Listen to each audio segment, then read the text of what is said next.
The fact that Daniel Ricciardo isn't foaming at the mouth to get back behind the wheel of a Formula One car is evidence of just how bruising his failed 2-year stint at McLaren was.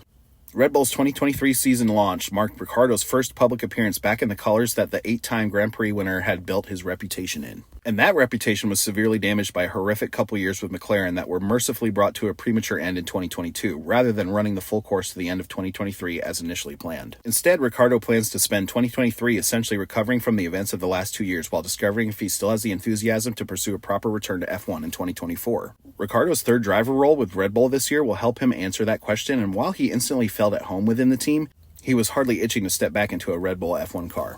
He's expecting this year's mid-season tire tests to be his most likely opportunity to drive the RB19, but Ricciardo suggested the main purpose would be to keep race fit rather than to impress Red Bull or rival teams.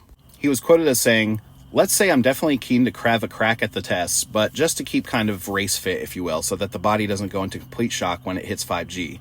Ricciardo said when asked if he's pushing to test the Red Bull 2023 car. "But if there was a test tomorrow, I'm still good. I'm still happy to have a bit more time off. As the year progresses, I'm sure I'll put my hand up, but I'm not kind of foaming at the mouth yet. Still happy to ease into 2023. Ricciardo's somewhat laid-back approach around driving the car is perhaps surprising, considering ousted F1 drivers on the sidelines are usually pushing for a chance to prove themselves. But it's indicative of Ricciardo's genuine need for mental recuperation after 2 seasons of very few highs aside from his Monza win, as well as plenty of frustration, false dawns, a hefty defeat in his inter-team battle with Lando Norris, and months of very public speculation over his future. And the thing is, Ricciardo isn't going to and couldn't rush that process and wants his decision on whether to return in 24 to happen naturally rather than setting himself arbitrary deadlines to make his choice.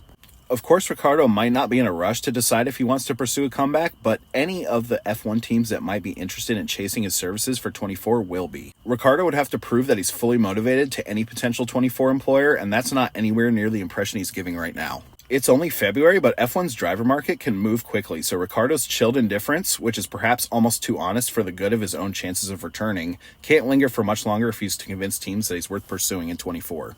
A potential Ricciardo F1 comeback would carry far more weight of expectation and pressure than, say, Fernando with Alpine or Nico Hülkenberg's with Haas, but that's something Ricciardo wants to make sure he's ready to face. His home Australian Grand Prix is set to be the first race Ricciardo attends as Red Bull's third driver this year, and he expects it to tell him quite a lot about his hunger to return to racing in F1. This should be the next test for Ricciardo to decide if he wants to chase a 24 comeback, and if he's not still foaming at the mouth to drive an F1 car, it might well become the deciding test. How do you guys feel about what Ricciardo is saying? Let me know in the comments below. And until next time, don't forget to box for slicks.